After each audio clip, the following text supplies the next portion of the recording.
In the quiet suburbs of Tokyo, in the autumn of 1988, lived a bright-eyed 17-year-old girl named Junko Furuta. She was the kind of daughter every parent dreamed of, kind, hardworking, top of her class, with dreams of a future filled with laughter, university, and perhaps one day a family of her own. She loved simple things, chatting with friends after school, riding her bike through familiar streets, and imagining the life stretching out before her like an open road. But on November 25th, that road was violently cut short. A classmate named Hiroshi Miyano, pretending to walk her home, lured her into a trap. In an instant, her world shattered. She was kidnapped, taken against her will to a house in Ayase, a place that would become her private hell for the next 44 days. 44 days. Can you even imagine what that feels like? Not hours, not a weekend, but weeks upon endless weeks of terror, where every breath was a prayer for mercy that never came. From the very first night, the nightmare began.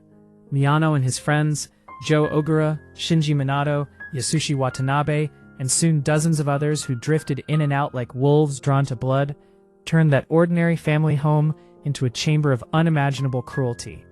Junko begged them, she cried, she offered to do anything if they would just let her go home to her mother. But her tears only seemed to fuel their darkness. They beat her relentlessly with fists, with wooden sticks, with iron bars, until her beautiful face swelled beyond recognition.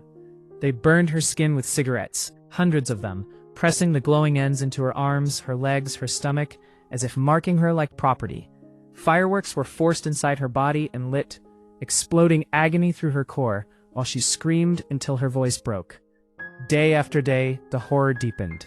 They starved her, deprived her of sleep, forced her to eat insects, drink her own urine, and endure humiliations that stripped away every last shred of dignity. Her bones were broken, arms, legs, fingers, joints dislocated until she could barely move. Infections set in, internal bleeding, brain damage. Yet through it all, this brave girl clung to life with a strength that defies understanding. She tried to escape. She tried to reason with them. She whispered prayers in the darkness of that drum they sometimes stuffed her into. But the boys, lost in a frenzy of power and peer pressure, showed no remorse. Even the adults in the house, Minato's own parents, knew what was happening. They heard her screams. They saw her broken body, and they did nothing. Fear, indifference, we may never fully know, but their silence condemned her.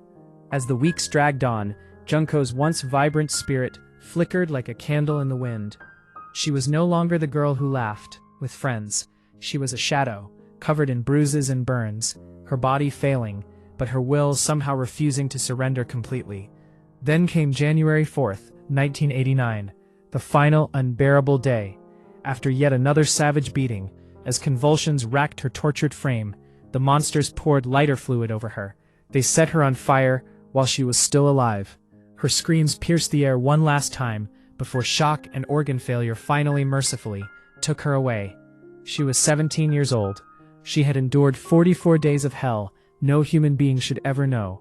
Her body was dumped in a concrete-filled drum at a construction site, hidden like trash, as if she had never mattered. When police eventually found her, the horror of what had been done shattered Japan. The arrests came, but justice felt hollow. These were teenagers, young men who had stolen a life in the most savage way imaginable, yet their sentences were shockingly light. Miyano received 20 years, others even less. Some walked free after serving only portions of their time. The public outrage was deafening.